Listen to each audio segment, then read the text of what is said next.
What's going on, everybody? This is an episode from the No Gimmicks Needed Wrestling podcast. Do you like podcasts and you want to see the full podcast?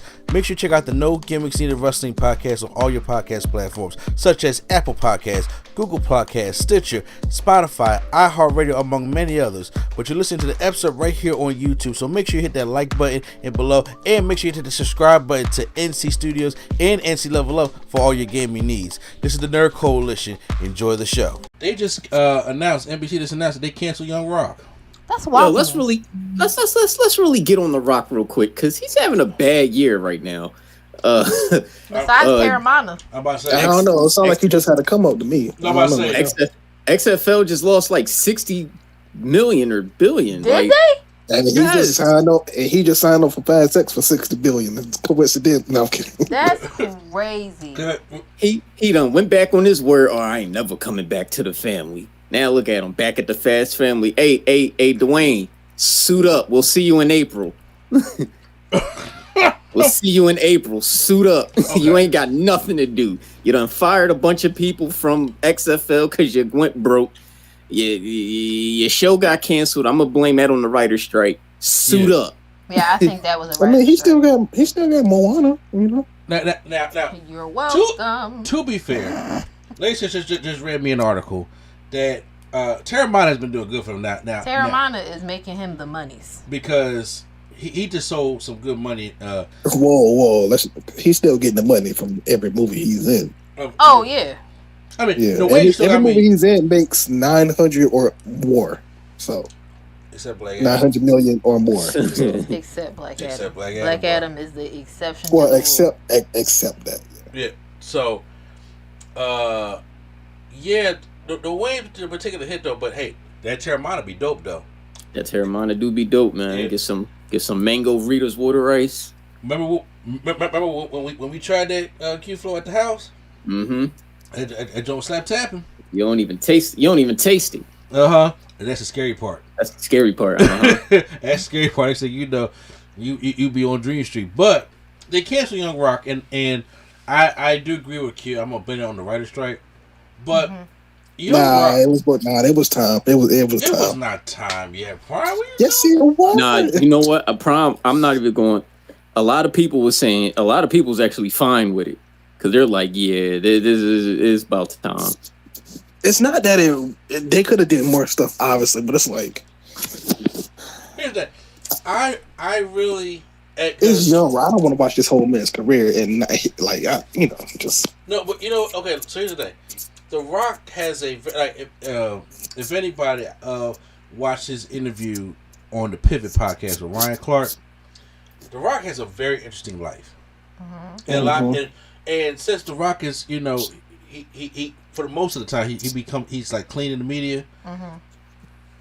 And other than his wrestling, it's like, okay, his grandfather was a wrestler, his dad was a wrestler, he's a wrestler, bam.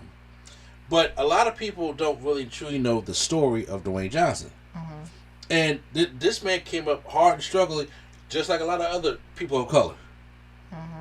But people don't feel as though that he has paid his dues or anything like that. So, I mean, that's the thing though. Do people feel like he didn't earn his spot in the business, or they just feel like he grew up with a silver spoon in his mouth? Because I don't know if I ever heard anybody say he grew up with a silver spoon in his mouth. I think it's always been more so of a nepotism thing. Same thing with your Randy Ortons. Not saying that they are not good at their craft.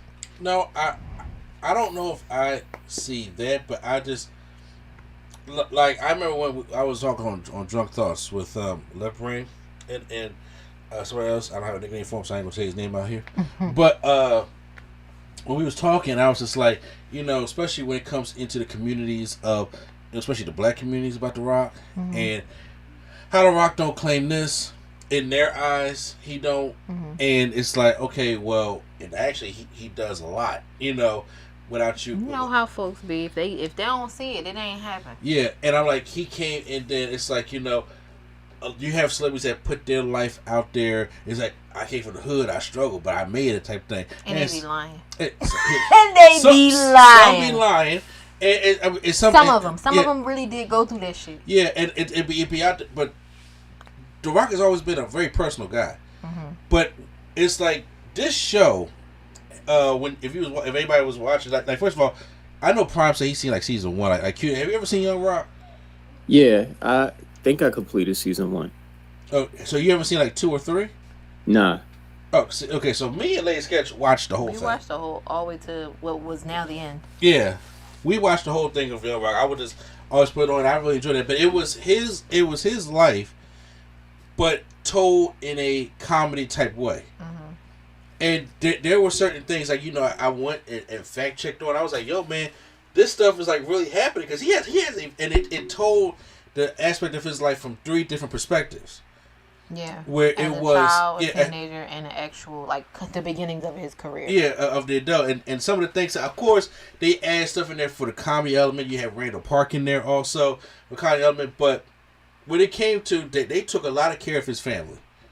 Like if of the people who played his mom, who played his dad, and the things that and the different things that they had to experience growing up. And I was like, if you look back at, like, hey man, Dwayne had a pretty much of a hard life growing up, especially being the son of a wrestler. Yeah. And all the things that they would talk about, and he never like I said, let's catch these episodes. He never backed away from topics that you may usually back away from. He dealt with his mom and dad having a divorce or having having problems in their marriage. He dealt with the racism in the wrestling business that his dad had to go through. Also, he touches on all that. Is it a comedy form? Yeah, but he touches on all that. He even touches on his dad imploding his career. Exactly, and the trouble relationship between him and his dad, and he also talks about his failed football career, and all different projects he did. He talks about all the players that he met because he went to the U. He went to Miami, so that's a big time school for the football. He talks about all the different celebrities. He even talked about where that whole turtleneck fanny pack picture came from. Because that he was about to go to an Uncle Luke party looking like that. That's hilarious. I'm gonna say that's all well and good, but the first season should have been it because the first season they did it as if it was a limited series, but if they wanted to go on, they should have did it differently. In which ways? Because the first season, it kind of gives you a limited series vibe because it kind of almost touches on everything. Like, and it's like season 2 and 3 is just like extra stuff that they left out, kind of. Have you seen season 2 or 3? You just said you haven't, right? I haven't, but I'm saying for watching season 1, right? Yeah. Watching season 1, they give you the growing up. They give you the I don't want to be a wrestler. Then they give you the here's an open door. So like at the end of season 1, right? He's like, all right, I have to be a wrestler, right? No, that's not how it ends in season 1. He's training, but I'm saying, does he's not The Rock, or he's not even Rocky Maivia in season 1. That's what I'm saying. Yeah, that's what I'm saying. And that's how the season. I mean, the show progresses. At the end of season 1, he's going to play Canadian football. Exactly. That's not how his story ends. Obviously, he becomes it's not. So, but the way that they have it. It's like you were saying, it's not that many younger stories, so it's kind of like you either have to do the adult kid has to do the full thing, or you just got to keep making up. Well, as I'm saying, in season 2, because these are only 12 episodes, it ain't like there was 22 episodes. So in season 2, they still had enough stories from when he was a young kid, especially because they just touched on how his dad and Vince's relationship fell out. They touched on him and his dad being the first, him and his dad Tony Adams being the first African American world tag team champions. They touched on also how they left his grandmama's business and how he was sitting there trying to wrestle in the indies and not bringing the money home. There was all that story. Yeah, how his mom went and started a whole new promotion, and in Hawaii. How his away from the grandmom, and how the grandmom almost got deported. Yeah. She was fucking with the FBI agents. All of that is his young years. Now, the way that they had it set up, where it was like every other episode was focused on, a certain a version character. of Dwayne. Yeah. So it wasn't like we bouncing back and forth every episode between child and teenager and grown man. Yeah. I think I would have liked it if they would have did it in order, only because for me personally, I had a favorite, and that's probably could have just been me. I mean, okay. I think it's a personal preference. I'm about to say. I think I respect what you said, but you ain't got the patience for that because you have said that before, and you will know. You will just like because me personally, when season 3, I will agree with you. On season 3, the very youngest, like Kid Rock, grows into teenage Rock, so there's no reason to go back to him. Yeah. So he's done. But now we're in full attitude era. Mm-hmm. Because season 2 ends with Rocky Maivia at WrestleMania 13 defending against the Sultan when his dad comes out and he could not get over because his dad came out. Yeah. So season 3 is like we're gonna go full into the Rock in the attitude era. I was like, at least what I was hoping that the show would do is get into when he got to Hollywood, and then I thought like one more season. What do you say, bro? No, keep going. Oh yeah, no, keep going. I'm about to say, and in season 4, to the point where it's like, okay, now we can just focus on adult I feel like Rock. You could that would have been a good way to phase it out. So it's like season 1 and 2. Yeah. You have all 3 of them. At the end of season 2, he's getting older. He's going into his teenage years. So beginning of season 3, you phase out the youngest one. Yeah. Beginning and then season 4, I feel like could have been it. That could have been it. You phase out the teenage Rock because he's getting towards his older years of when he catches up to the adult Rock, and that would have been just in the story there.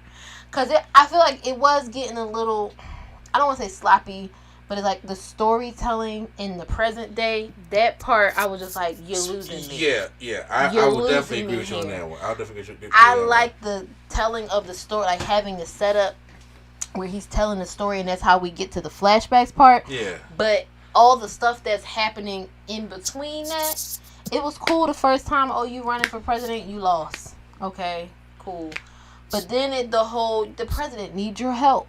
Let's go to this made-up country with Dawn Lewis as the president. And I was like, all right, bro. I love Dawn Lewis, but what is this? That season 3 story was struggling. That was wild. I said, all right. So I agree. So I'm not saying I'm not saying that you're wrong.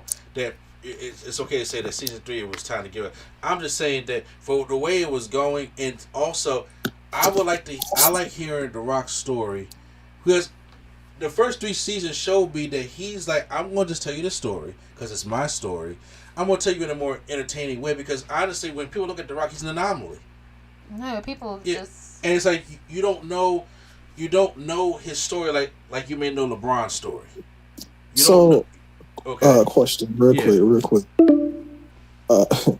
If this was because now I'm just not thinking about it more. If this was a limited series like Bel Air, and each episode was like 40 minutes, do you think they could have did it in 13 episodes? It's maybe. To me, in my mind, I think Young Rock shouldn't go. Like, I don't even think we should see him in the WWF because I think it's Young Rock, so it's like him leading up to that. But that's what I thought it was in the beginning. It's just him leading up to him getting into the WWE, not like him going beyond Young Rock and being 30. I thought it was going. But that's the thing. I don't think he's even. That's not his mid-30s. No, I'm just in his early 20s. Yeah, right? he's very early. I'm about to say because when you think about it, I guess because he's still such a prominent. The Rock in '99 was 27 years old. That's what I'm saying. I feel I'm talking about. And he said he was going to Hollywood, Rock. No, okay. So I'm saying in 2002 is when The Rock. Because first, that's what I'm saying. In season 3. They touched on The Rock doing Hollywood. They did Saturday Night Live. Mm-hmm. They did Star Trek. They did this other little movie that he was in. So they was touching on the Hollywood thing. Mm-hmm. So that means if you're going to Saturday Night Live, if you're going to the Scorpion King, that's 2000. Well, The Mummy Returns. That's 2002. We're already there. Yeah. And I'm like, okay, Brock beat you and you go into Hollywood, and I would like to hear. I ain't got to hear when you came back and became Hollywood Rock and did Goldberg. I didn't hear all that shit, but I do like to hear from you how you felt when the fans turned on you. I think that's where it should have ended. You see him at his peak, and then him going and being like, "I'm gonna go and do movies now, like permanently, or not, permanently." But, and that's how we got, and it should end there because even though it being a comedy, a lot of the stories that they had was very interesting stories. And I was like, you know what? I never looked at it. And like I said, things, when I heard, I went and fact checked them. I was like, oh, snap. This happened. There was even one episode where he was like, he showed the picture, like, this is what happened at this time. This happened. We're making you laugh, but this happened. You know, how him and his father, when they would drive, like his father said, hey, if the population is below 1,000, they racist. Yeah, don't do it. So they would drive with their seats down so nobody would see these black guys riding in the car. And even Dwayne was just like, hey, I'm half Samoan. I can talk to him. He was like, do you think this town's pro-Samoan? That part was funny. I said, all right now, bro, because what? And I was like, because people will probably think, because everybody will talk about how much The Rock claims his Samoan side, right? And I was like, well, he put it in the show like, hey, well, I'm part Samoan. So, they may hate blacks, but they don't hate Samoan. He said, fuck it. Anybody that ain't white. Okay, so that's what it is. And you keep your ass down. And how he took those kind of, those habits as he got older. And, earlier in his career. And why he joined the nation, he was like, hey, when he was talking to Ron Simmons to talk about some, hey, so why did he put us, in the nation? What's going on in the group? He said, your skin color. He put that in the show, and I was like, I thought that was kind of cool. I think what you're getting at is this was a way for him to tell his story. Yeah. That I guess that he was comfortable with.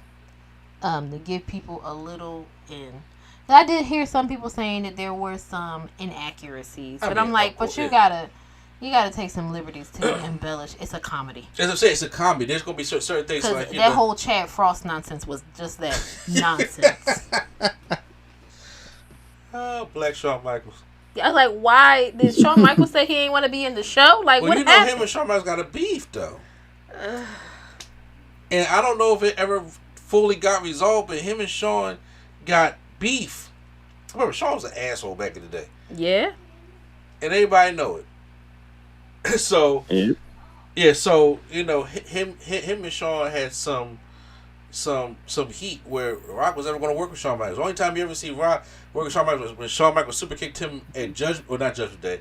He was a referee, but when he super kicked him on SmackDown and screwed him, so Triple H can win the title. That was it. But they ain't never worked a program, and they wasn't going to. No. So he wasn't going to put show. He was like, oh, here you go, motherfucker. Here you go, Chad Frost. Chad Frost was a lot. It was a lot happening there. Yeah, so I mean, it sucks that the show was going, and I'm like, I could have seen it, but I see it probably like those stories that wasn't his stories were was knocking on death's door, and I felt as though those things could have wrapped that up. I could have seen all old school stuff of him and going through the attitude and things like that. But it got 3 seasons out the deal. So I'm not serious. I got 36 episodes of Young Rock, so I'm cool with it. It's not bad. It was not a bad show for what it was. I thought it was funny. And it was. I'd say I laughed. I'm not gonna pretend like I didn't laugh at it. I don't know.